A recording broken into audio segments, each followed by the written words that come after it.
उर्मिला स्वयंपाकघरात आपलं सर्वांचं स्वागत आहे। मैदा आणि पनीर आणि खवापासून बनणारे गुलाबजामुन आहेत। मैदा हे साफ करून घेतला आहे मी चाळणीने चाळून। तर मग हे पनीर घेतलेले आहे, एक टिकी आहे मी। पनीर आणि खवा समान मात्रामध्ये घ्यायचा आहे आपल्याला। तर हे पनीर असं मी हाताने चुरून पुरं एकजीव केला होता। अर्धा तास लागलं होतं मला सगळं पीठ चुरायला। हे खवा घेतलेला आहे, घरीच बनवलेला आहे मी दुधाचा। तर हे खवा असं चांगलं हे 2 लिटरचा चांगला खवा बनवलेला आहे मी असा। तर हे असं घेतलेलं आहे मी प्लेटमध्ये आणि तुम्हाला चुरून दाखवते हाताने। अर्धा तास चांगला मळून घ्यायचं आहे सगळं एकजीव करून। ह्याचं चांगलं चुरून घेतले मी, असं पाहू शकता तुम्ही असं एवढं। आणि आपल्याला लागणारा ह्याच्यामध्ये मैदा आपल्याला लागणार आहे 4 ओंजळी हाताच्या हे ओंजळीने। तर मी 4 ओंजळी लागला होता। जास्त असलं तर खव्यामध्ये जास्त पाणी जर असलं तर जास्त पण लागू शकते। तर मी 4 ओंजळी असा करून घेतला होता। जास्त ड्राय असले तर आणखीन एकदम छान। आता हे 4 ओंजळी तुम्हाला टाकून दाखवते मी। आणि हे एकदम मऊ पीठ चुरायचं आहे आपल्याला। आणखीन एकदा सांगते, पीठ जेवढं चुरला तेवढं गुलाबजामुन फुगणार आणि छान मोठे मोठे गुलाबजामुन होते, चांगले कलरफुल चांगले आपले। तर मग आता हे असे चांगलं पीठ चुरून घेतलेलं आहे। आणि मग आता हे टोपल्या वाटीमध्ये मी थोडं 15 मिनिट असेच झाकून ठेवले होते प्लेट ह्याच्यावर, ताकी पीठ आणखीन चांगलं नरम होईल आणि फुगन म्हणून। अशा हाताने मी आणखीन एकदा तुम्हाला चुरून दाखवते किती पद्धतशीर पीठ चुरलेलं होतं मी। हे असं मऊ एकदम पीठ झालं होतं रेशमाने।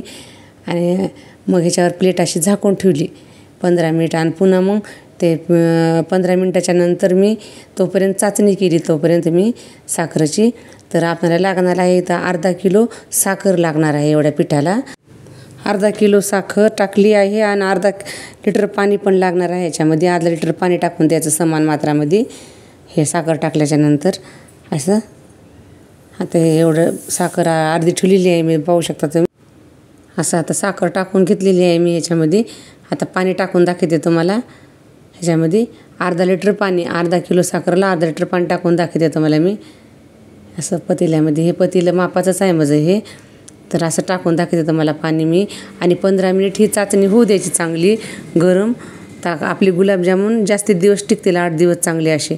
हे चाचणी चांगली गरम करून घेतल्याने मी अर्धा तास तरी चांगली गरम खळखळ उकळू देते चाचणी। आणि चाचणीमध्ये आपल्याला केसर पण टाकायचं आहे उकळताना चांगलं आता ह्याच्यामध्ये। आणि मग गॅस पेटून आपल्याला आणखीन गुलाबजामुन करून पण तळून घ्यायच्यात।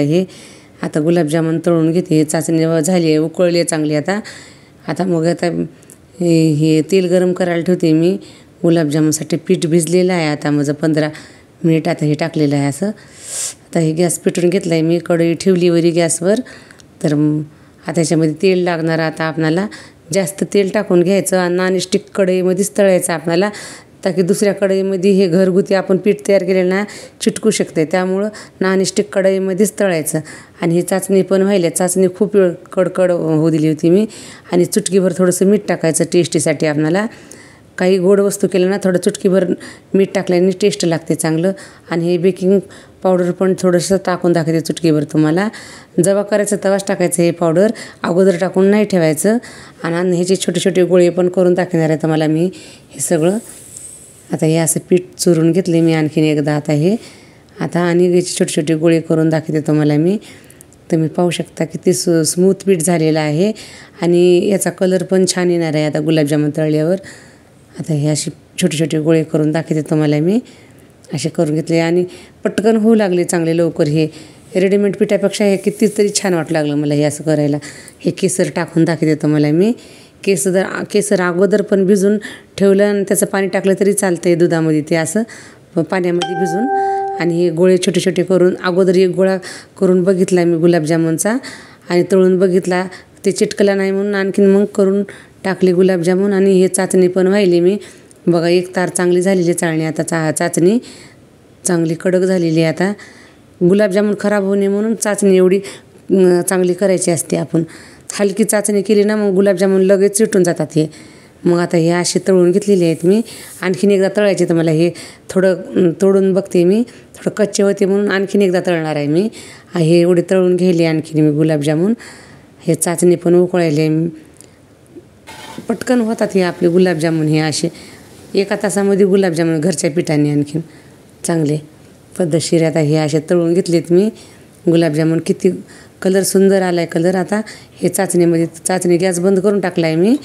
चाचणी झाली की गॅस बंद करून टाकायचा आणि बंद करूनच गुलाबजामुन टाकायचे मधामध्ये. हे सगळे तळून घेतलेत मी असे आता गुलाबजामुन एवढे कलरचे छान. खरपूस कमी जाळावरच तळायचे गुलाबजामुन. आता हे असे चाचणीमध्ये टाकून ठेवलेत. अर्धा तास असंच झाकून ठेवायचं असं चाचणी. आता हे मग ते ह्याच्यामध्ये पाक मुरूस तर असं झाकून ठेवायचं चांगलं. उघडे नाही ठेवायचे, झाकून ठेवायचे गुलाबजामुन. तर आता हे असे मुरलेले आहेत चांगले. अर्ध्या तासाच्या नंतर उघडून बघितले मी आणि तुम्हाला हे असे काढून दाखवलेत मी. आणि चाकूनी असे कापून पण दाखवते मी. पद्धतशीर एकदम स्मूथ झालेले आहेत. आपण सर्वांनी सबस्क्राईब लाईक करायला विसरू नका. आणि कसे वाटले कमेंट्स करून नक्की. उर्मिला स्वयंपाकघरात आपलं सर्वांचं स्वागत आहे.